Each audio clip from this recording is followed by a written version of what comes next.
I think one of the themes that has come out of the research, not just on the 2016 election in the US, but on the responses to globalization and to trade and to migration around the world, is that a lot of the response has nothing to do with economic dislocation, or rather it has to do with relative status of white males. It's not necessarily motivated by actual economic disruption. And we have to recognize that reality. And I know over the last day and a half, throughout the ASSA program, there's been a lot of discussion looking at both our profession and our society, thinking about the issues of women and underrepresented minority populations in our profession. But I think you have to recognize that, unfortunately, it's not just we're not compensating the losers enough. I think you have to recognize that if you look at the voting patterns for Brexit, if you look at the voting patterns in countries that have been very successful in trade, like Germany, that have had persistent surpluses, very unprecedented low levels of unemployment, solid wage growth, they too divide along historic lines having to do with how many less well-educated white males feel that other people are catching up to them. They too divide along lines of xenophobia, and you're more likely to vote and worry about migrants if you've never met a migrant than if you live in a city where there's plenty of migrants. So again, I'm not saying that David or Kristen or any of you are not aware of this, but I think there is this tendency to keep falling back and taking at face value these claims about inequality. And whether you're a classical liberal who focuses on economics or a Danny Roderick type left-wing liberal, and you say, oh, well, you know, we've given too much away to the neoliberals in pursuit of trade, I think you're missing a big part of the picture. A big part of the picture is that we need more, not less, disruption, because what's happened over the last 20 years is the excessive privileges and protections of less educated white males are finally getting challenged. The excessive protections of people in rich countries are finally being redistributed to poor countries. And so even if on a political matter we have to respond to this, I don't think we as economists or we as citizens should lose sight of the fact that some of this redistribution is actually in pursuit of justice. Even if it's persistent, there is some reason for those people to be forced to move. We cannot have the people always who don't need to move, who don't want to move, who don't want to change, have a veto over society, because some of those changes are liberating as well as efficiency gains. And so I think we've got to stop, and here I'm extrapolating way beyond anything my colleagues said, but we've got to stop having a guilty conscience about the idea that, oh, we didn't do enough to compensate the losers about trade. We've got to have a guilty conscience that we haven't confronted enough the fundamental inequalities in society. And that some people, not they individually, are necessarily responsible for the unfair situation, but just as in the past in the US, African Americans, women had to make huge adjustments in terms of mobility, huge adjustments in terms of labor force participation, huge adjustments over the business cycle that white males didn't. It's not unreasonable that white males' amount of disruption goes up now. Even if the suffering's real, that doesn't mean that that's necessarily the right policy response. And so let me move on from there to talk about the integration idea that David was raising. I mean, to me, the key word is not so much integration or disintegration.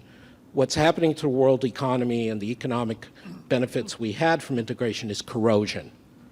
That because the US is withdrawing, because nationalism is increasing, because people are over-listening to these entrenched interests, the system is getting a lot of holes in it. You need large countries, could be one, could be plural, who are willing to have, as David said, unreciprocated benefits offered. I think that's the more realistic way to put it.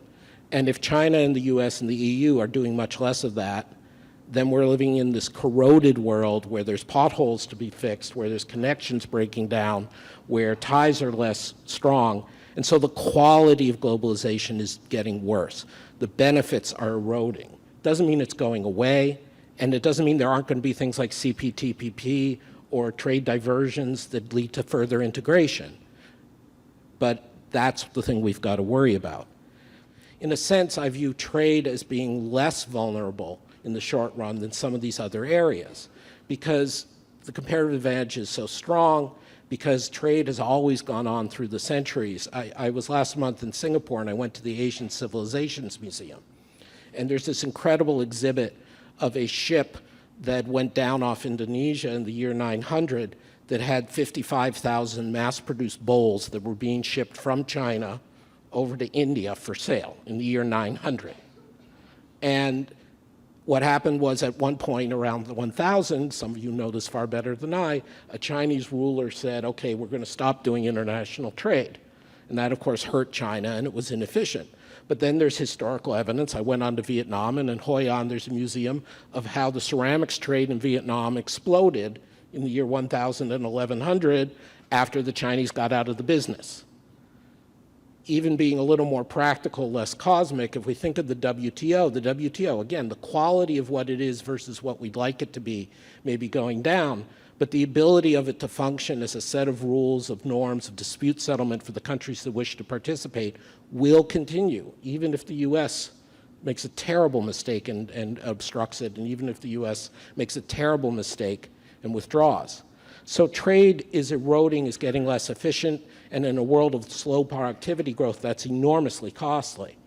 But it's costly in the long-term growth sense. It's not costly in the short-term trade disruption sense, in my view. When we talk about tech, I think that's a very interesting question. It's not my field. But what strikes me, and what we have been working on at Peterson Institute with some people who know more about it than I do, and people in the audience who I read, I think we've got a very interesting question. What forms of technology reverse the argument for openness? Is it a question of network effects and economies of scale and dominant leaders, as David mentioned? Is it a question from the national security front? Are there certain things now that make a big difference to how you think about openness? And this is really showing up in the areas of foreign direct investment, of cross-border services, of technology transfer. This is horribly disruptive. And this is something where there's definitely research to be done, because a lot of these global value chains, but also informal knowledge networks, grew up organically. They weren't done through state aid or only broadly encouraged by states. And so we don't really know what the costs are going to be when they unfurl. We don't really know how resilient they'll be. Some of the more obvious trade ones, we already know companies from US and China moving production to Thailand or Vietnam or Mexico to get around potential trade blocks.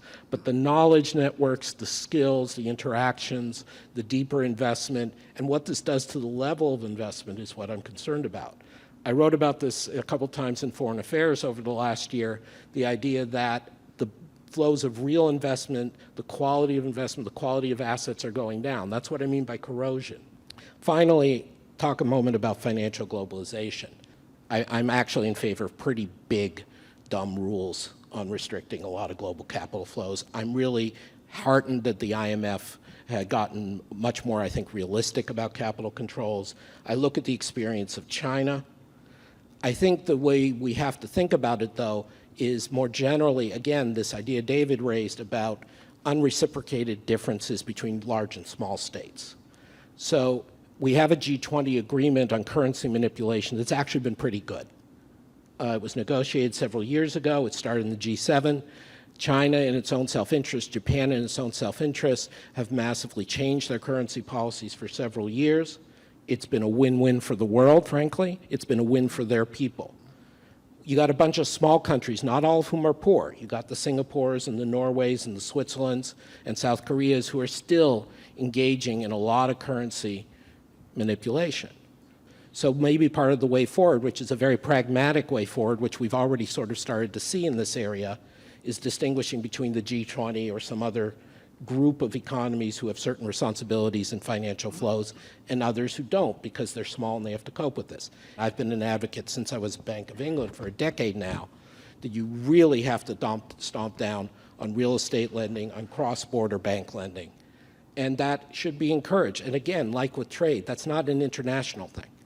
But the final thing I would say, and I know David cares about this deeply, but he didn't mention up front, I think the single most important thing we've got to do is work together on international tax for multinational companies. This is, as the BIS has started showing, as well as a number of other academic scholars, this is no longer just it's not nice or it's big numbers in terms of money. It's actually big in terms of global capital flows. It's big also in terms of political legitimacy. So we need to get back to the BEPS argument.